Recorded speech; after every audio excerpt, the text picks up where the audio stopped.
महिला की हत्या का मामला सामने आया था, क्या कुछ मामला है और आरोपी को गिरफ्तार किया है, इस पूरे बारे में बताएं सर।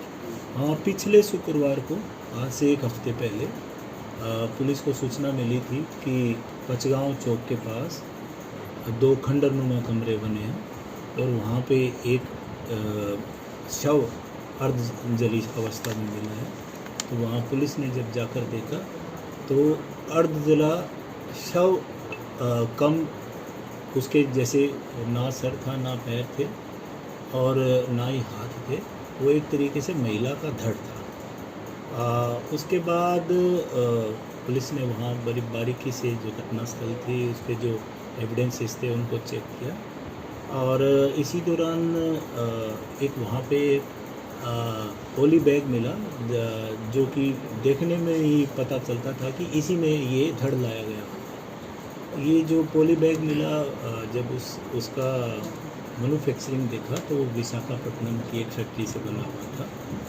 तो यहाँ से हमें आगे बढ़ने का एक अवसर मिल गया, एविडेंस मिल गया और वहाँ से जब पता किया तो ये पता चला कि उस फैक्ट्री ने सिर्फ नेवी में ही ये पॉली बैग्स सप्लाई की है। अब हमारा थोड़ा सा ओपन हो गया इन्वेस्टिगेशन और हमारे दिमाग में आया कि हमें तुरंत उन लापता या कोई इस प्रकार की रिपोर्ट या मुकदमों पे काम करना चाहिए जिसमें कि कोई नेवी का अधिकारी या कर्मचारी शामिल रहा हो। तो इसी कड़ी में 21 तारीख को एक लापता औरत की लापता बारे मुकदमा मानेसर थाने में दर्ज था।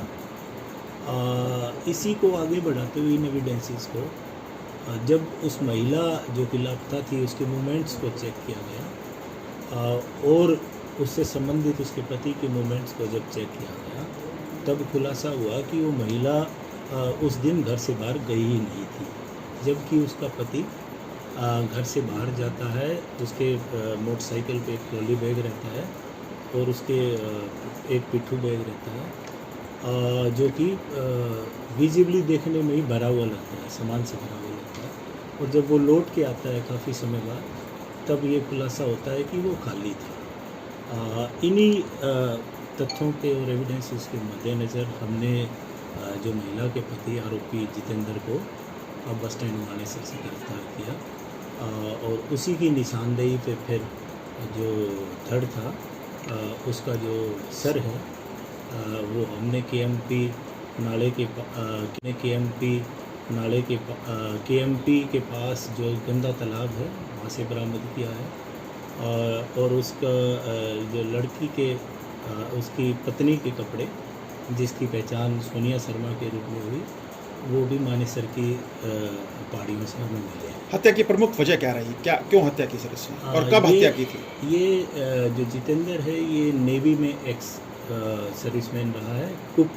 कुकिंग का इसने काम किया, 20 साल इसने नौकरी की, पिछले साल ही ये रिटायर हो गया। 2018 में ये रेलगाड़ी में बिहार में एक बिहारी लड़की औरत से इसकी मुलाकात हुई और वो दोस्ताना मुलाकात फिर बाद में अवैध संबंधों में बदल गई और उससे एक लड़का भी है। इसको इसी बात को लेके परिवार में झगड़ा रहता था, तो इसी बात से निजात रोज़ की झगड़े से निजात पाने के लिए इसने पहले अपनी पत्नी का गला दबा दिया और उसके बाद उसको घर के ही बाथरूम में ले जाकर उसके टुकड़े किए और फिर वो उसको ट्रॉली बैग और जो पिट्ठू बैग है उसमें पार्ट्स डाल के अलग अलग जगह डिस्पोज करता। जिस वक्त हत्या की गई थी उस वक्त घर में कोई और मौजूद नहीं था? कितने नहीं, इसके परिवार में क्या एक इनकी बिटिया है जो 8 साल की है बेटी, वो स्कूल के लिए चली गई थी 7 बजे से थोड़ा पहले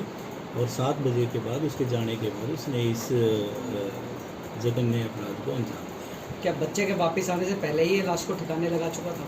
हाँ, बच्चा तो 2:30 बजे स्कूल से लौटा, उससे पहले करीब 10:30 बजे से पहले ही वापस ठिकाने लगा के घर आ चुका। अक्यूज को कब गिरफ्तार किया गया और क्या पहली पूछताछ में ही इसने अपना गुनाह को कबूल कर लिया था सर? 26 तारीख को इसको बस स्टैंड से शाम को गिरफ्तार कर लिया गया और जब इसे पूछताछ की तो ये अपनी बातों में ही उलझ गया और इसने मान लिया कि उसने हत्या की। क्या कुछ बहाने लगाए सर इसने गुड़गांव पुलिस की तफ्तीश में?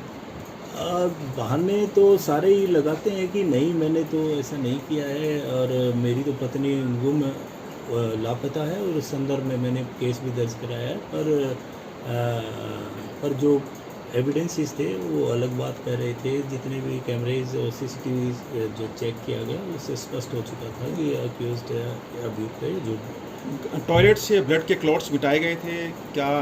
हाँ वहाँ तो उसने निश्चित तौर पे धो दिए थे, पर जो बैग मिला है ट्रॉली बैग भी है पिट्ठू बैग भी है उसमें खून है और जो बेसिकली वो खून से सने हुए और जो महिला